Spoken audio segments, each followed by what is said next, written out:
Any arrested person has got so many legal rights. Let us try to understand what are those legal rights and what is their effect.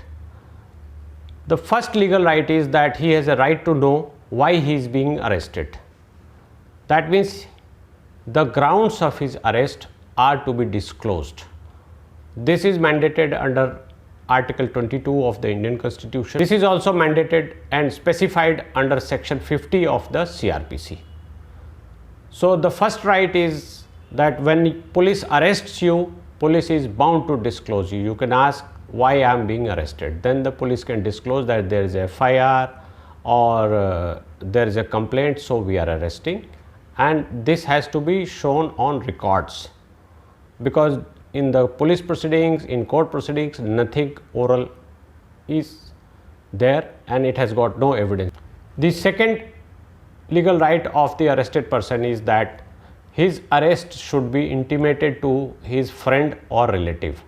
Police has to inform his friend or relative, whosoever is there or whosoever he names, that such and such person has been arrested by this police. So the information of the entire case is to be given by the police to the relative or friend of. The third legal right is medical examination of the arrested person. He would be medically examined by a doctor. This is mandated under Section 54 of the CRPC. Doctor will prepare a medical report, entire medical report. If he has got some injuries or anything, then he will write. This is very important because after he is arrested, if he is beaten by the police, then subsequent medical examination will show that in the first medical examination, doctor has not shown any injuries. Thereafter, he was in police custody and then he has received or sustained these injuries. That means he has been assaulted or beaten up by the police. So this is very important and this is very crucial also. The fourth important legal right is the production of the arrested person before a judicial magistrate within 24 hours of his arrest. This is provided under Article 22 subclause 2 of our Indian Constitution. Supreme Court has already defined it. So this is a basic. This is also provided under Section 55 and 76 of CRPC. So the police is under obligation to produce the arrested person before the magistrate concerned within 24 hours of his arrest.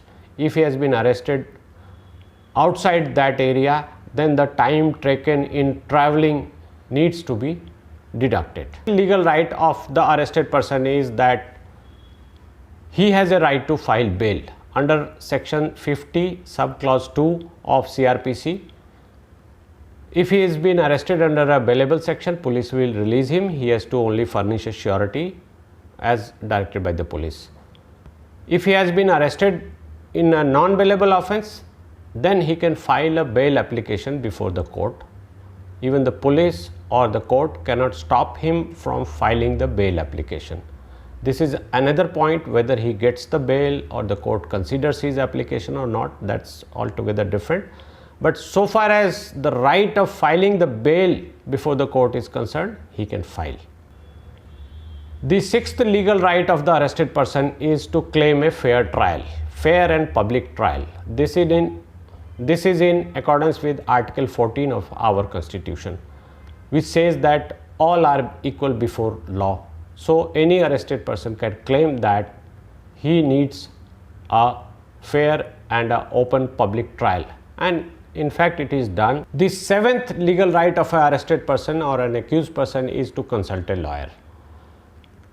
Under Section 22 of CRPC, he can consult a lawyer even during his arrest by the police and interrogation. He can meet the lawyer, but the lawyer cannot remain throughout in the police station during the interrogation. The right says that he can only meet the lawyer. Section 303 of CRPC mandates that the accused person or the arrested person can be represented through a lawyer. Eighth legal right of an arrested or accused person is to avail legal aid. If due to any economic reasons or for any reasons he is not in a position to engage a lawyer, then the state, that is the court, will appoint a lawyer, and the entire expenses of that lawyer would be borne by the state government, and that lawyer will represent the arrested person. during the trial or during all the proceedings. This is very important because at the first time when police produces somebody before the court and he is taken on remand by the police or he is sent to judicial custody by the court, then there should be a lawyer to represent him and to explain the entire circumstances to the court on his behalf. The ninth legal right of the arrested person or the accused person is to keep quiet. Even the police or court cannot force him to give evidence against himself. That is the self-incriminatory evidence which he can refuse to give. He can say that I don't want to speak, I want to keep silence. This is a practice recognized throughout the world.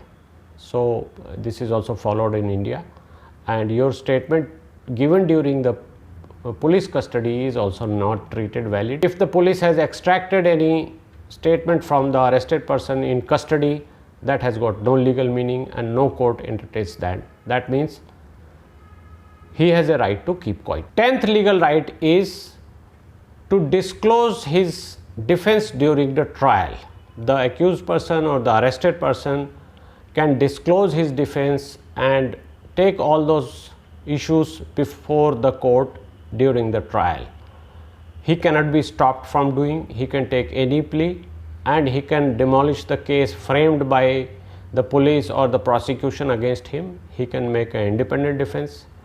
If supposing somebody is arrested from New Delhi railway station and during the trial he is in a position to show that he was present at Mumbai airport on the relevant during the relevant time, then in that event that evidence would be considered by the court and he has a right to disclose that evidence during the trial. The last and 11th legal right of the arrested or the accused person is that he should be heard by the court before conviction. What happens in a criminal trial is that FIR is lodged against somebody, then he is arrested, he is produced before the court, either he is released on bail or sent to judicial custody or sent to police custody for a few days for investigation. After the investigation is completed, charge sheet is filed and then charges are framed and then the witnesses are summoned. That's the trial. So after the trial, if the court comes to a conclusion that you have committed this crime, so I am going to convict you. So before that conviction, court has to hear him, hear his lawyer. The lawyer of the accused will explain all the circumstances and then try to convince the court that a lenient view should be taken even if he is held guilty and now being convicted. This we see daily in newspapers and everywhere. These are the 11 valuable legal rights of the arrested person. Besides this, there are so many other rights also given by the pronouncement of courts which can be pressed into service, and these are the basic fundamental rights which protect any person from any irregularity. If you have any query, raise it in the comment box. Our team will analyze and reply back.